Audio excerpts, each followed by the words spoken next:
Selamat pagi Bapak Ibu Saudara dan anak-anak terkasih. Berjumpa lagi dalam program Renungan Pagi GKJ Minomartani. Tema kita pada pagi hari ini adalah menjaga hati. Bacaan kita pagi hari ini terambil dari Yohanes pasal 12 ayat 4 sampai dengan 6. Tetapi Yudas Iskariot, seorang dari murid-murid Yesus yang akan segera menyerahkan dia, berkata, "Mengapa minyak narwastu ini tidak dijual 300 dinar dan uangnya diberikan kepada orang-orang miskin?" Hal itu dikatakannya bukan karena ia memperhatikan nasib orang-orang miskin, melainkan karena ia adalah seorang pencuri. Ia sering mengambil uang yang disimpan dalam kas yang dipegangnya. Dalam ayat ini kita tahu Yudas Iskariot adalah salah seorang murid Yesus. Ia dipilih Tuhan menjadi salah satu muridnya sekaligus bendahara bagi pelayanan mereka. Yudas dipilih Tuhan, tapi dia mencuri uang pelayanan yang dipercayakan kepadanya. Dan akhir dari Yudas, semua orang pun tahu, dia menjadi pengkhianat dan berakhir dalam maut.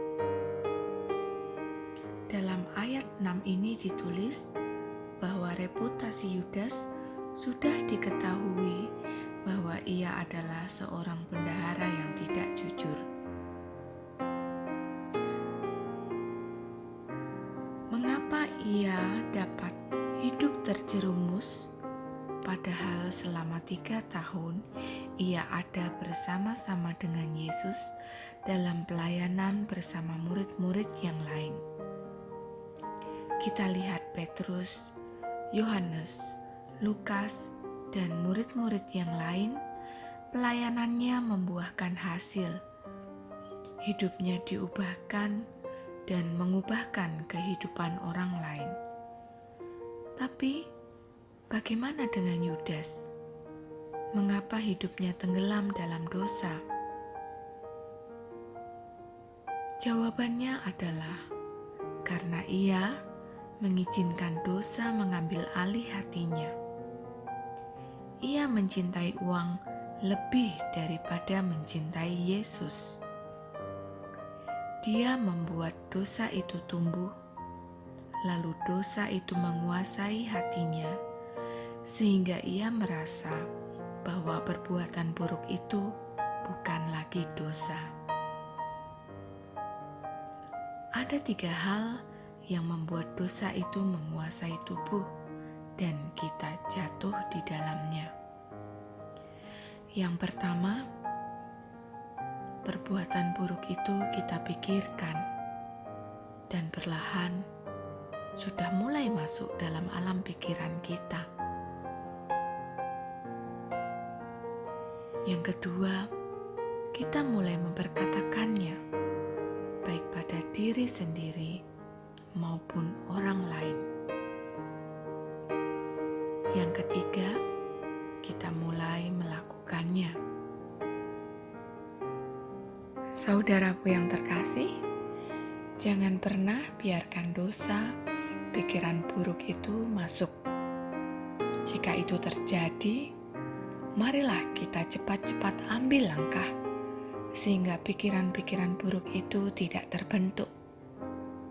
Jangan pernah duduk diam dan hati dikuasai oleh dosa. Ingatlah Yudas, walaupun dia bersama-sama dengan Yesus, namun hidupnya tidak berfokus pada Kristus.